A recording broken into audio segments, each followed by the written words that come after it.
எல்லாருக்கும் வணக்கம். நான் உங்கள் டாக்டர் ரமேஷ் பேசுகிறேன். போன வீடியோவில் நம்ம வந்து ஹார்ட் அட்டாக் எப்படிலாம் வருது, யாருக்கெல்லாம் வருது, அதோட ரிஸ்க் ஃபேக்டர்ஸ் என்னன்னு பற்றி பார்த்தோம். இந்த வீடியோவில் வந்து அதோட ப்ரிவென்ஷன் எப்படி தடுக்கிறது, ஹார்ட் அட்டாக் வராமல் தடுக்கிறது பற்றி பார்ப்போம். இப்போ ஹார்ட் அட்டாக் வராமல் இருக்க நம்ம என்ன தடுப்பு முறைனா, ஃபஸ்ட்டு லைஃப் ஸ்டைல் மாடிஃபிகேஷன், நம்ம வாழ்க்கை முறையை கொஞ்சம் மாற்றிக்கணுங்க.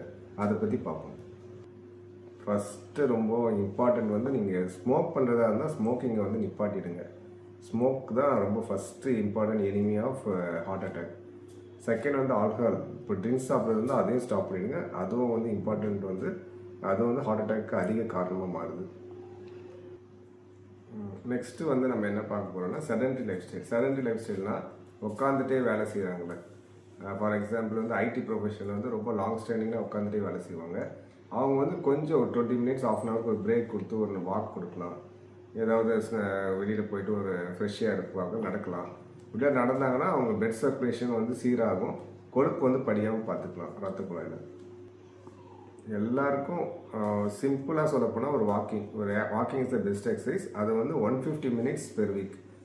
ஒரு வாரத்தில் 150 நிமிஷம், அதாவது டெய்லி 20 மினிட்ஸாவது நடக்கணும். இல்லை 30 மினிட்ஸ் நடந்தால் ஒரு நாள் விட்டு ஒரு நாள் நடந்தீங்கன்னா 30 மினிட்ஸ் நடந்தால் போதும். அதுவே உங்களுக்கு போதுமானது.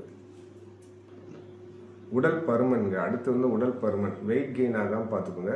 எக்ஸ்ட்ரா வெயிட் ஃபுல்லாமே பேட் கொலஸ்ட்ரால், அது உங்கள் கொழுப்பாக படியும் ரத்த குழாயில். அதனால் உங்கள் பாடி மாஸ் இண்டெக்ஸ் வந்து செக் பண்ணிக்கோங்க. எந்தெந்த ஃபுட்டு நீங்கள் அவாய்ட் பண்ணணும் அப்படின்னு பார்த்தீங்கன்னா, கார்போஹைட்ரேட் ஃபுட்டு, வெள்ளை ஒயிட் ப்ரெட்டு, ஒயிட் ரைஸு, தானிய வகைகள், பாஸ்தா, ஒயிட் சுகர். ப்ராசஸ்டு ஃபுட்னால் உங்களுக்கே தெரியும், junk foods, fast food, chips, இதெல்லாம் வந்து அவாய்ட் பண்ணிடுங்க. ரொம்ப சுகர் கான்டென்ட் உள்ள ஃபுட்டு எடுத்துக்காதீங்க. பேக்டு ஃபுட்ஸும் கேக்கில் உள்ள க்ரீமு, கேண்டி, சோடா, அப்புறம் வந்து ரெட் மீட்னால் ஆட்டுக்கறிலாம் இதை அவாய்ட் பண்ணுறது பெஸ்ட்டு. எந்தெந்த ஃபுட்டு எடுத்துக்கலாம் ஹார்ட்டுக்கு ரொம்ப நல்லது இது அப்படின்னா, ஆலிவ் ஆயில், ஃபிஷ்ஷு, நட்ஸு உங்களுக்கு தெரியும், அதெல்லாம் நீங்கள் சாப்பிட்லாம். அப்புறம் லீன் ப்ரோட்டீன்ஸாக தோலை எடுத்துகிட்டு சிக்கன் சாப்பிட்லாங்க, அதான் ரொம்ப நல்லது. ஃப்ரூட்ஸு, வெஜிடபிள்ஸ்லாம் ரொம்ப ஆரோக்கியமானது. தானிய வகைகள் எடுத்துக்கலாம், அதெல்லாம் ரொம்ப வந்து உடம்புக்கு ரொம்ப ஹெல்த்தி, ஹார்ட்டுக்கு ரொம்ப ஹெல்த்தி.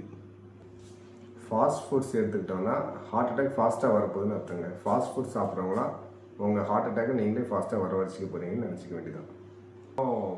அப்புறம் முக்கியமானது ஒன்றுங்க ஸ்ட்ரெஸ்ஸு தாங்க முக்கியமான காரணம். ஸ்ட்ரெஸ் என்னென்ன பண்ணுது அப்படின்னு நம்ம முன்னாடி வீடியோலே சொல்லியிருக்கோம். அது வந்து ஸ்ட்ரெஸ்ஸு பிபி ரைஸ் பண்ணுங்க, பேட் கொலஸ்ட்ரால் ரைஸ் பண்ணுங்க. ஸ்ட்ரெஸ்ஸு மட்டும் இல்லாமல் பார்த்துங்க, யோகா மெடிடேஷன் பண்ணுங்கள்.